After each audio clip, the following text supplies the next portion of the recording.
Bien, esta sesión tiene el fin de reponer la sesión del viernes o sustituir la sesión del viernes que quedó mal grabada. Así que trataré de abordar los temas que abordamos en esta sesión, incluyendo las preguntas que se hicieron y respondieron durante la misma. Espero recordarlas todas. Entonces nada, entremos en materia y les cuento de qué hablamos este día. Primero hablé de cómo hay dos corrientes dentro del uso de Revit. Una que creo yo pertenece más a las personas que se acostumbraron hace algunos años a trabajar especialmente con AutoCAD y han venido migrando lentamente hacia otras herramientas como Revit, y otra que seguramente es de quienes desde el principio han empezado a utilizar Revit y probablemente no han pasado por AutoCAD. Entonces los primeros dicen que Revit debe ser una herramienta para ejecución del proyecto, para la fase operativa del proyecto, incluido todo el tema de BIM, etcétera, pero no deberíamos iniciar desde cero en Revit. El proceso de diseño debería hacerse iniciando con una herramienta como AutoCAD. Considero que no es necesario pasar por AutoCAD previamente. En ese caso pertenecería más a la segunda corriente, en la que afirmamos que es posible iniciar un proyecto desde cero, absoluto cero, directamente en Revit. No necesito tener anteproyecto, yo puedo diseñar en Revit, puedo empezar el proyecto totalmente desde sus comienzos ya en Revit. Pero quise mostrar las dos opciones, entonces mencioné que en el caso de querer empezar con AutoCAD, pues lo que vamos a hacer es empezar importando el archivo de CAD. Para eso yo ya tengo aquí un archivo listo que vamos a utilizar para el ejemplo. Para poder importar este archivo de AutoCAD debemos dirigirnos a la cinta insertar. Dentro de esta cinta encontramos un panel llamado importar y otro llamado vincular. Dentro de estos paneles encontramos dos opciones para traer los archivos de CAD: en vincular, vincular CAD, y en importar, importar CAD. ¿Cuál es la diferencia? Que si vinculamos el archivo de CAD tendremos, si el archivo se modifica, cuando abramos el archivo de Revit ya se reflejarán esas modificaciones. Eso estén trabajando todo el tiempo en ese archivo de AutoCAD o lo vayan modificando y necesiten que esas modificaciones se reflejen en el archivo que están haciendo en Revit.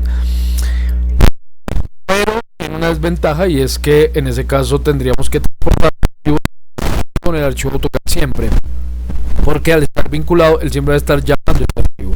Por consiguiente, si lo encuentra en la dirección del vinculado, pues no va a poder mostrar absolutamente nada. Si yo les enviara el solo archivo de Revit sin el archivo AutoCAD, al abrirlo usted no ve absolutamente ningún archivo, tendría que ir juntos siempre. Por otro lado, si importamos el archivo, tendríamos la ventaja de que necesitamos adjuntar archivos de CAD, él ya haría parte del archivo de Revit con toda la información de ese CAD. Desventaja: si el CAD cambia, esos cambios ya no se van a ver reflejados al haber sido importado, porque como les digo, ya la información que se importó en el momento que se importó hace parte de este archivo, ya no está vinculada al archivo externo. Como yo no lo no voy a cambiar el archivo, en este caso yo voy a utilizar importar, pero la secuencia es similar. Entonces voy a importar CAD, ya tengo aquí una planta, un archivo de CAD en el que preparado exclusivamente la planta de primer piso de un proyecto.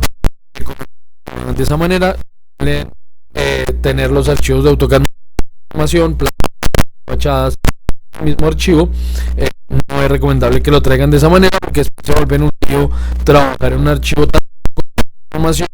Así que mejor que en ese caso de trabajar de esta manera, para partes en las plantas, cada una en un archivo distinto. Si quieren traer, separen en archivos diferentes. En este caso tengo una planta ya separada y vamos a ver qué opciones nos ofrece para importar el archivo. La primera opción es si queremos utilizar los colores que tengan las capas en AutoCAD en el archivo original, o invertir esos colores, ya que en la mayoría de casos lo trabajamos, así lo hace, lo trabaja con oscuro, que la mayoría lo. En ese caso sería útil si usar colores, porque yo he contrastado sobre el fondo negro en un fondo blanco se vería absolutamente convertirse al color para que se fuera aceptable y se vea o pues mantener los colores o convertir todo a blanco y negro. En este caso voy a hacer eso, que todo se convierta a blanco y negro. Luego me pide determinar qué capas que voy a traer en este caso. Puedo decirle que todas las capas, que solo las capas que tenga visibles en ese archivo AutoCAD, o de entrada determinar qué capas sí quiero y cuáles no de este archivo. En este caso, como separé el archivo de esa planta o separé solo la planta en ese archivo, pues seguramente todas las capas que están ahí me van a ser útiles para algo, entonces le voy a decir que las traiga todas. Igual luego vemos cómo podemos cambiar la opción si quiero ocultar algunas de esas capas. Luego me pide determinar qué unidades está dibujado el archivo. Aquí aclaro que son las unidades en las que yo consideré que el archivo fue dibujado, es decir, hay diferencia entre las unidades en las que yo considero que dibujo y las unidades reales del archivo.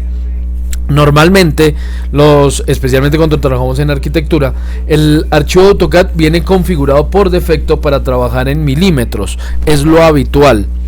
Pero cuando empezamos a dibujar en arquitectura, si no nos fijamos en ese tema, empezamos a dibujar como si la unidad fuera en metros.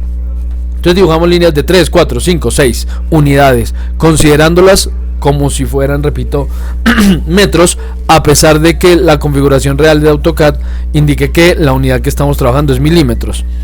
Eso se puede cambiar en AutoCAD, pero no importa, así sea que yo haya configurado las unidades en una u otra, lo importante es en qué unidades consideré que lo estaba trabajando. Si yo lo dibujé los muros de 3, 4, 5 unidades en milímetros, que esté configurado en metros, si esa fue mi consideración, yo le digo que el archivo está hecho en metros. En este caso específicamente este archivo está dibujado en milímetros, sus cotas están indicadas en milímetros, por consiguiente le voy a decir que la unidad de este archivo es el milímetro. Milímetro. Luego me pregunta cómo quiero que llegue el archivo con respecto al origen que tenga en AutoCAD y al origen aquí en Revit. Entonces me da dos opciones: automática, centro con centro, u origen con origen. En este caso, si sé dónde está el origen del archivo de AutoCAD y considero que es útil, es decir, sé dónde está el 00 en ese archivo de AutoCAD, podríamos usar esta opción sin ningún problema y llegaría exactamente con la misma ubicación que tenga el archivo AutoCAD, pero es poco habitual que eso ocurra. Podríamos decirle que lo queremos ubicar manualmente. Esto es viable, ubicarlo desde el origen o ubicarlo desde el centro manualmente. Podríamos hacerlo de esa manera, o si desconozco por completo la ubicación del archivo o del plano en AutoCAD y quiero simplemente que se centre aquí mismo en Revit, pues le puedo decir que más bien lo traiga centro a centro y listo. Luego me pregunta en qué nivel quiero ubicar ese plano. Aquí tengo un pequeño problema, seguramente es por la versión, no estoy muy seguro, o si es mi programa, pero le digo que sea nivel 1, ahorita vamos a ver, es muy probable que en el nivel 1 no se vea de entrada, ya vamos a verificar ese caso. Entonces vamos a decirle nivel 1 y le damos a abrir. Listo, él me dice que no será visible. Se centra en el origen del modelo, puede ver la importación en cualquier vista que contenga la geometría dentro de las extensiones. Entonces este es el aviso que me está dando. El origen, sí, se centra con el origen. Listo, me está diciendo que ningún elemento creado es visible en la planta 1, pero si vamos a la planimetría general, veremos que ahí está el archivo. Efectivamente aquí está. Incluso lo trajo origen con origen, porque este es el origen, este elemento que está ubicando acá es el origen de ese archivo, y vemos que lo trajo origen con origen. Yo me preocupé en AutoCAD al ubicar esta planta que quedara cerca al origen. Sin embargo, esto lo podemos mover, lo podemos rotar. Cuando el plano está seleccionado, vemos que nos lleva a la cinta modificar, y en esa cinta modificar me da la opción de moverlo, rotarlo, incluso puedo escalarlo, puedo copiarlo. Bueno, ya luego veremos esas opciones de modificación. Entonces yo lo voy a ubicar aquí en este punto, pero tengo que estar en planimetría general. Y si el objeto está seleccionado, desde el panel de propiedades veo que él me dice que está en el nivel 1. Ese es el plano en el que se ubicó, pero desde el nivel 1 no lo logro ver. Pero si lo cambio de nivel, si lo seleccionamos y le digo que se ubique en el nivel 2, cosa extraña, repito, no entiendo por qué está haciéndolo de esta manera, y voy al nivel 1, ahí sí se hace visible. Entonces se hace visible en el nivel 1 si le digo que se ubique en el nivel 2. ¿Por qué? La verdad desconozco por qué está haciendo eso, tengo que averiguar y cuando lo resuelva les contaré. Pero bueno, entonces ya aquí lo tenemos en el nivel 1. Bien, ahora, como les decía, este archivo cuando ya ha sido importado, si simplemente con seleccionarlo lo podemos mover, lo podemos modificar. Así que si yo quiero que no se vaya a mover por ningún motivo, no sea que ya empecemos a trabajar y nos muevan la guía, podemos, al tenerlo seleccionado dentro de esta cinta modificar, fijarlo. Entonces aquí aparece la opción de bloquear ese elemento, acceso rápido PN. Puedo hacer clic, teniéndolo seleccionado, hacer clic en este elemento y ese objeto ha quedado bloqueado. Entonces ya no lo puedo mover, ya no lo puedo rotar, ya no puedo modificarlo a menos que lo desbloquee. Bien, ahora la idea de traer archivo AutoCAD es utilizarlo para empezar a calcar. Entonces yo aquí ya puedo mirar qué grosor tienen los muros. Por ejemplo, si queremos tomar un... Aquí tenemos el anotar, tenemos la opción de crear cotas, o dentro de arquitectura también está, arquitectura no, perdón, sí, nada, aquí en anotar. Puedo tomar cotas, puedo tomar una medida. Entonces yo podría decir que quiero saber qué distancia hay con una cota alineada de aquí a aquí, punto 12.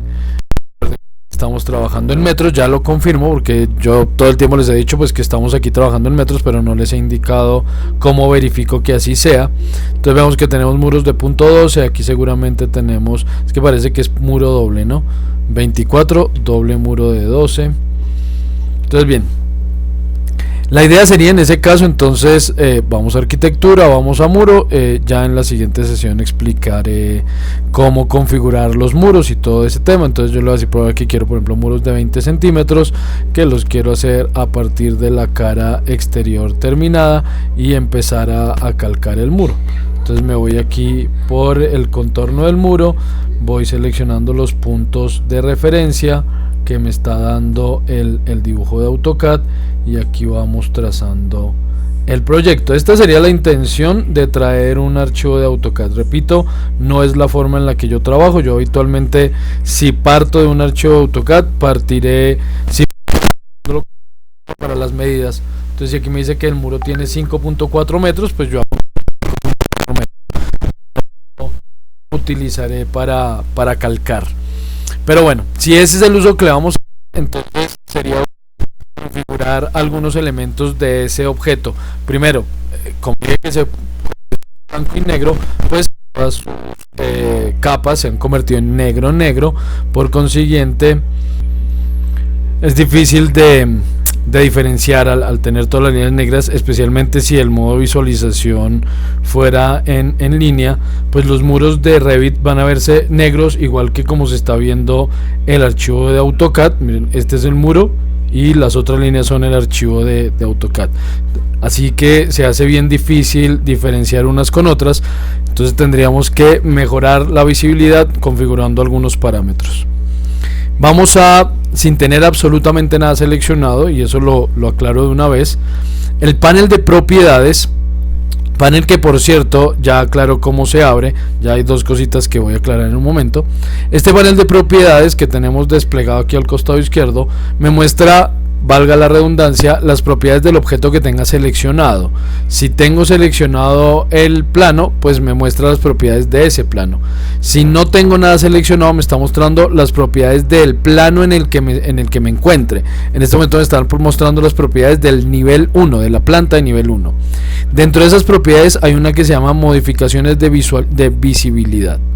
Dentro de esas modificaciones de visibilidad vamos a entrar a editar. Aquí puedo controlar, como su nombre lo dice, varios aspectos de cómo veo las cosas en esta planta. Desde aquí puedo cambiar colores de cosas. Por ejemplo, no quiero que los muros se vean negros sino otro color, o quiero que tal elemento se vea de tal manera. Todo eso se puede controlar desde aquí, pero lo que en este caso nos importa es ese archivo de AutoCAD. Entonces, dentro de las opciones que tiene esta herramienta aparece categorías importadas. Este archivo está importado. Vemos entonces que aquí aparece efectivamente la planta. Desde aquí puedo hacer varias cosas. Por un lado, podríamos decidir qué capas queremos y cuáles no ver del archivo. A pesar de que cuando lo importé le dije que las trajera todas, desde aquí tengo la posibilidad de activar o desactivar algunas capas. Por ejemplo, voy a desactivar esta que tiene este nombre creo que eso es japonés. Desactivo esa capa, le doy aquí a aplicar y vemos que desaparecieron todos los mobiliarios, todos los bloques que venían en el archivo AutoCAD han desaparecido. No quiero ver, por ejemplo, no sé cuáles sean aquí las cotas, PubDim tal vez, vamos a ver, aplicar. Sí, estas son algunas de las cotas, las que estaban internas, niveles y otros elementos. Y esta de points tampoco la quiero aplicar. Y vamos a ver, no sé, ejes, escaleras, tal vez este TK. No, este TK no es. Bueno, no sé cuál contenga las capas. Muros, ventanas, texto de ventanas, este dot. No, ese dot parece que es ejes. Columnas, balcones, ejes. Bueno, listo. Dejémoslo ahí. Digamos que ya con eso. Por otro lado, tenemos un espacio que dice modificar. Aquí en líneas, modificar. Si vamos a ese modificar, él me dice que yo puedo modificar de este archivo el achurado, el patrón que utilice para visualizar los elementos. Esto no tiene achurados, entonces no voy a cambiar el patrón de líneas. Mentiras, este es el patrón de líneas, qué pena, no es un achurado, es un patrón de líneas. Todo se ve en línea continua, yo puedo decirle que todo se vea en otro tipo de línea. Lo voy a dejar como está, ¿sí? Eso sí que respete el tipo de línea que traen las capas desde AutoCAD. Y luego viene el color, entonces este color es el que sí voy a modificar. Por ejemplo, quiero que este archivo se vea, este plano específicamente, se vea verde y verde clarito, un poquito más clarito incluso. Aceptamos y aplicamos, aceptamos y oh my god, el archivo no quedó en verde. Modificaciones de visibilidad, categorías importadas. Ok, modifiqué solamente algunas de las líneas. No, debo modificar, es que modifiqué las líneas de lo que importe ahora, pero no modifiqué las de la planta. Por error hice clic en la línea equivocada. Entonces debo ir la planta, y desde aquí es desde donde modifico esto. Aquí sí le voy a decir que quiero un verde más clarito. Aceptar.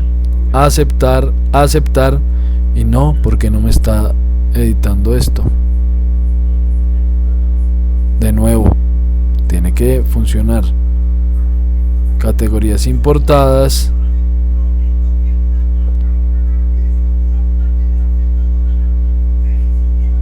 Patrón, sí, aquí están los tipos de línea. Sin modificar, todo en verde. Bueno, seleccionamos un color preestablecido, a ver si es por el color que seleccioné. Ok, aceptar.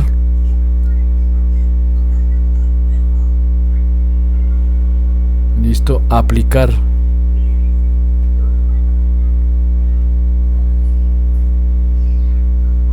Ok, parece ser que capa por capa.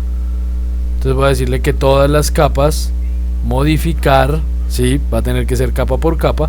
Entonces voy a decirle que quiero este verde, aceptar, aplicar. Ahora sí, está seleccionando solamente un elemento, pero no está seleccionando todas sus capas. Entonces debemos hacerlo con todas las capas. Aquí selecciono, le digo que las seleccione todas, o selecciono una, presiono Shift, voy hasta la última para que las seleccione todas, hacemos clic en modificar y le cambiamos el color al color que deseemos. Yo lo voy a dejar en este azul, no tan chillón. Aceptar, aplicar, aceptar. Entonces ya el archivo, el AutoCAD, el CAD visible en este azul clarito. Vemos ahora sí la diferencia entre los muros que hemos venido creando en Revit con el archivo de AutoCAD que hemos. Pero bueno, eso era lo que quería mostrarles con respecto al CAD, cómo se utiliza, cómo lo puedo importar y modificar dentro de Revit para poder hacer. Sin embargo, insisto en que no es la forma en la que yo trabajo. Yo no suelo hacer las cosas utilizando un CAD como base. Bien, vamos a borrar este elemento. Voy a ir a la planimetría general y desde aquí voy a borrar ese objeto. Está bloqueado, ¿cierto? Entonces desbloqueémoslo. Ahora sí, borrémoslo.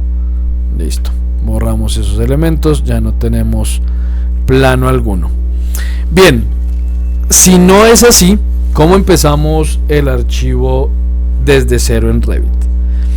Opciones varias, eso depende del sistema constructivo que vayamos a utilizar, depende de las características de ese espacio que vayamos a modelar, pero digamos que habitualmente en un sistema estándar, un sistema porticado en el que tenemos columnas, vigas que unen esas columnas y elementos que rellenan ese pórtico, por eso se llama sistema porticado, ese pórtico que formarán las columnas con las vigas.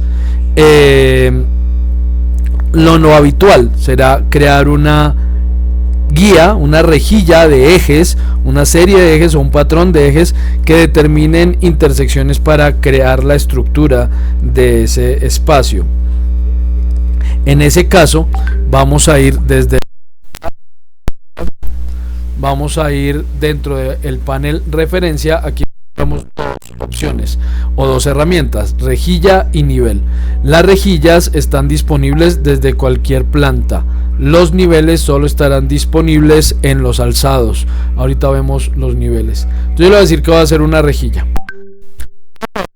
Él me lleva a una cinta que llama modificar, colocar rejilla, y desde aquí puedo seleccionar alguna de estas herramientas de dibujo para poder trazar esos ejes.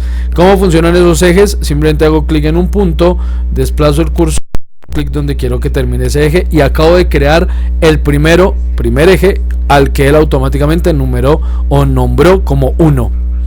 Vemos que aparece el globito con el símbolo a un lado, al otro no, pero también nos damos cuenta que en la parte inferior hay una cajita que tiene un chulito, en cambio en la parte superior esa cajita no tiene nada. Si hacemos clic dentro de esa cajita y activamos el chulito, aparece ese icono también al otro lado del eje. Este es entonces un eje que nos va a permitir delimitar espacios, definir estructura, etcétera. Para seguir creando los siguientes ejes, podemos ubicar el cursor en proyección del eje anterior. Vemos que él me va previsualizando la distancia a la cual quedaría ese eje, distancia que va saltando de 10 en 10 centímetros. Y si hago clic en este punto y muevo el cursor, veo que ahora estoy creando un segundo eje. Ejes que pueden ser oblicuos u ortogonales. Oblicuo si tiene alguna inclinación, si la tiene, perdón. Si tiene alguna inclinación, disculpen, podríamos controlar el ángulo de esa inclinación. Si es totalmente ortogonal, pues no vamos a alterar o no vamos a preocuparnos por ese ángulo si es totalmente vertical. Y voy a ir hasta la proyección del final del primer eje y ahí quedó ese segundo eje al que él automáticamente nombró como 2. Activemos la nomenclatura también al otro lado. Ahora voy a hacer otro eje, pero en este caso no me voy a guiar por esta referencia que él me está mostrando cuando ubico el cursor en proyección de donde inicia y termina el eje anterior, sino que lo voy a hacer de cualquier punto a cualquier punto. Y otro también suelto pero ajustado al final. ¿Qué hace esa proyección? Cada vez que nosotros iniciamos o finalizamos un eje utilizando la proyección de un eje anterior, aparece este candadito. ¿Qué quiere decir eso? Que si me voy a ir aquí a modificar, selecciono el primer eje y al seleccionar un eje aparece este puntito violeta. Este punto violeta me permite, al hacer clic en él, recortar o extender los ejes. Y vemos que en este caso los ejes 1, 2 y 4 están ajustados al final. Eso es lo que significa ese candadito, que al haber finalizado estos tres ejes sobre la misma proyección, quedaron asegurados uno con otro y se recortó uno, se recorta el otro. Pero miren cómo el eje 3 es independiente. Y al inicio solamente están encadenados o asegurados los ejes 1 y 2. Los otros dos ejes no lo están. Ahora acabo de encadenar el eje 4 porque al bajar el eje 1, miren, ahí él me está haciendo la proyección que me encadenaría el eje 4 y en ese caso el eje 4 también se aseguró. Entonces ahora los tres están asegurados. Si quiero asegurar el eje 3, lo único que tengo que hacer es seleccionar el eje, desplazo su inicio hasta donde aparezca la proyección de los ejes anteriores y su final hasta donde aparezca la proyección, y ya ahora los cuatro ejes están encadenados entre sí. Entonces cualquiera que recorte va a recortar, o cualquiera que extienda va a extender los otros. Si quiero liberar algún eje por algún motivo, simplemente lo selecciono, desactivo el candadito, abro el candadito haciendo clic sobre él y este eje ya se liberó en el inicio. Para volverlo a asegurar, simplemente vuelvo a la proyección y listo, se volvió a asegurar. Para determinar la distancia entre ejes, debo seleccionar el eje que quiera mover. Por ejemplo, supongamos que yo quiero una rejilla de cada 3 metros en eje. Entonces, en este caso, selecciono el eje número 2. Vemos que aparecen dos elementos de dimensión al lado y lado, indicándome la distancia al eje 1 y la distancia al eje 3. Para modificar esa distancia, lo único que tengo que hacer es clic sobre ese valor y digitar el valor que deseo. En este caso, 3. El eje que se mueve es el que esté seleccionado. ¿Qué quiero decir con eso? Que si quiero que ahora entre el eje 2 y el 3 también haya 3 metros, no puedo dejar seleccionado el eje 2, porque en ese caso modificaría la distancia al eje 1. ¿Sí? Si yo modifico en este caso la distancia al eje 1, ahora modifique la distancia al eje 3. Es en ese caso el 3 el que debo seleccionar para indicarle la distancia que quiero al eje 2. 3. Y ahora selecciono el eje 4 y le digo que el eje 3 haya 3 metros. Listo. Ahora hagamos una rejilla horizontal. Exactamente aplica lo mismo. Vamos a hacer una rejilla, nos fijamos en que la línea quede horizontal, no quede oblicua, es decir, que no me esté proyectando ángulo, y continúo con los ejes. Él continuará con la misma nomenclatura, es decir, que si el último eje vertical fue el 4, el eje horizontal será el 5, pero habitualmente es lo común que estos ejes se numeren unos, o se nombren unos con número y otros con letras, para facilitar la codificación. Simplemente, ¿no? Más fácil decir columna B5 que la columna 3.5 o la 5.3, o ¿sí? Entonces digamos que eso nos facilita algunos procesos. En ese caso, si quiero que los verticales queden con letra, simplemente selecciono este primer eje, los horizontales queden con letra, selecciono este primer eje horizontal, vamos a las propiedades de ese eje y entre esas propiedades está el nombre del eje. Aquí es donde indicamos que no quiero que este sea el eje 5, sino el eje A. Enter. Y al crear los demás ejes, él entenderá que los demás se van a nombrar ahora con letras. Entonces vemos que ahora aparece el eje B, C y D. Metros entre ejes, le doy escape para que me lleve a la herramienta de modificar, a la herramienta de selección. Selecciono el eje B, le digo que al eje A quiero 3 metros, selecciono el C y le digo que al eje B 3 metros, y selecciono el D y le digo que al eje C 3 metros. Tengo una rejilla de 3×3 con 4 ejes por cada lado. ¿Para qué creamos estos ejes? Para delimitar espacios, simplemente, ¿no? Entonces yo puedo utilizar esto, por ejemplo, como referencia para empezar a trazar muros, ¿sí? Sería una posibilidad. O puedo utilizarlo para ubicar estructuralmente los objetos. Aquí voy a seleccionar los muros porque los tengo que borrar. Entonces, paréntesis, ¿cómo selecciono los muros? Aquí hay 3 métodos de selección. Método 1, hacer clic sobre las cosas. Sí, esa es la primera opción, hacer clic sobre algo. Entonces, si hago clic sobre, por ejemplo, el eje, pues selecciono el eje, las propiedades son de ese eje, en fin, que no se me olvide ahorita mostrarles cómo ocultar y aparecer estos paneles. Si selecciono un muro, pues si hago clic sobre un muro, pues selecciono ese muro. Pero aquí yo quiero seleccionar los muros que dibujé rápidamente, sin tener que ponerme a hacer clic en cada uno. Aunque si es necesario, si hago clic en uno, al seleccionar otro se deselecciona el anterior.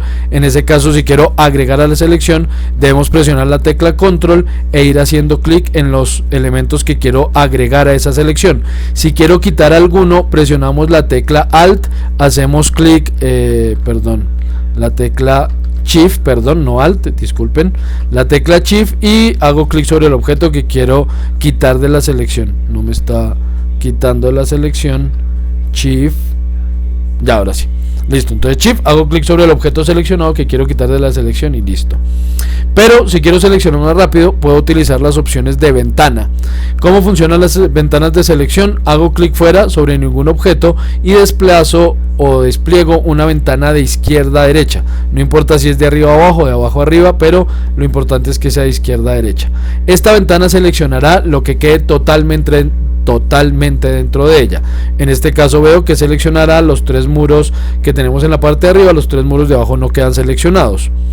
Otra opción es la selección por cruce.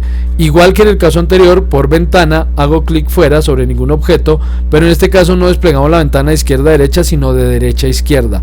¿Qué ocurre con esta ventana? Que no solo selecciona lo que quede dentro de ella, sino que lo que los bordes de esta ventana toquen también quedará seleccionado. En este caso quedó seleccionado todo menos el eje 1 y este pequeño muro. Entonces bueno, lo que quiero seleccionar es los muros, no los ejes. Entonces voy a hacer una selección por ventana, no por cruce. Selecciono todos estos muros y ya seleccionados presiono la tecla suprimir y listo. Es una opción entonces que la rejilla se utilice para delimitar áreas. Otra opción es que la utilicemos para elementos estructurales. En ese caso voy a ir a las columnas. Luego vamos a adentrarnos en ese tema con más detalle, pero por ahora, para mostrarles el fin de esta rejilla, voy a ir a los ejes, a las columnas estructurales, pilares estructurales. Como todos los objetos en Revit, eso lo iremos viendo a medida que vayamos avanzando en el curso, que al final esto quedará totalmente claro, pero todos los objetos que utilizamos en Revit y que creamos en Revit dependen de una familia y de un tipo. Aquí también ocurre con las columnas, tenemos diferentes familias de columnas, diferentes tipos de familias. Voy a utilizar la familia de pilares rectangulares de hormigón, específicamente el tipo de 300 por 300 milímetros. Entonces tenemos esta columna cuadradita que es la que voy a insertar. Yo puedo entonces insertar esta columna haciendo clic donde se resalten los dos ejes, la intersección entre los dos ejes. Si es así, estoy anclando la columna de esos ejes. ¿Qué quiere decir? Voy a hacer clic aquí, él aquí me da un aviso, me dice que esa columna no es visible desde este nivel, sí, porque por defecto las columnas el programa las ubica desde el nivel 1 para abajo, las clava en el piso, más no las proyecta hacia arriba, pero eso no es problema. Voy a quedar escape, selecciono esa columna, ya sea desde la vista 3D, desde una vista tridimensional o desde un... Voy a ir aquí a un alzado y desde el alzado sur, por ejemplo, seleccionar esa columna. Y las propiedades de esa columna, como es lo que está seleccionado, son las propiedades que estoy viendo en este momento en el panel de propiedades. Puedo decirle que en el nivel superior llegue hasta el nivel que yo quiera, hasta el nivel 2, por ejemplo. Entonces en ese caso la columna ya se proyecta al nivel 2. Si voy a la planta de nivel 1, ya ahora sí veo la columna. Ahí está la columnita. Como esa columna la ubiqué en la intersección entre los dos ejes, si yo desplazo este eje, por ejemplo, vean cómo la columna se mueve con él. Lo mismo ocurre con el eje 1, si lo desplazo, la columna se mueve con ese eje 1. Así aseguramos entonces las columnas a los ejes, mientras que si por ejemplo hago una columna y solamente la ajusto a este nivel A, no hago clic en la intersección, sino que hago clic por aquí, lo mismo me está diciendo que no la estoy viendo desde la planta. Ya saben, simplemente la selecciono y le digo que llegue hasta cierto nivel. Eso se puede preestablecer, pero luego vamos a ver esas opciones de cómo puedo determinar esos parámetros y preestablecerlos. Esta columna entonces quedó ajustada al eje A. Si muevo el eje A, la columna se mueve, pero no quedó ajustada a ningún otro eje. Entonces si yo muevo el eje 2 o el 1, ahí no le pasa nada a esa columna. Otra posibilidad es utilizar la rejilla ya creada para insertar en todas las intersecciones columnas, que sería lo habitual, digamos, dentro de este proceso constructivo sería lo habitual. En ese caso entonces lo que voy a hacer es decirle al programa, permítanme un segundito. Otra posibilidad que nos ofrecen las rejillas es, si vamos a utilizar estas intersecciones para que sean los ejes para elementos estructurales, sería insertar columnas en cada una de esas intersecciones. En ese caso lo que haríamos sería ir de nuevo a nuestras columnas estructurales. Como les digo, más adelante abordaremos ese tema más a fondo y explicaré en detalle la diferencia entre columnas estructurales, arquitectónicas, en fin. Pero bueno, en este caso vemos que estando dentro de esas rejillas aparece en esta cinta colocar pilares estructurales, aparece una opción que dice en rejilla.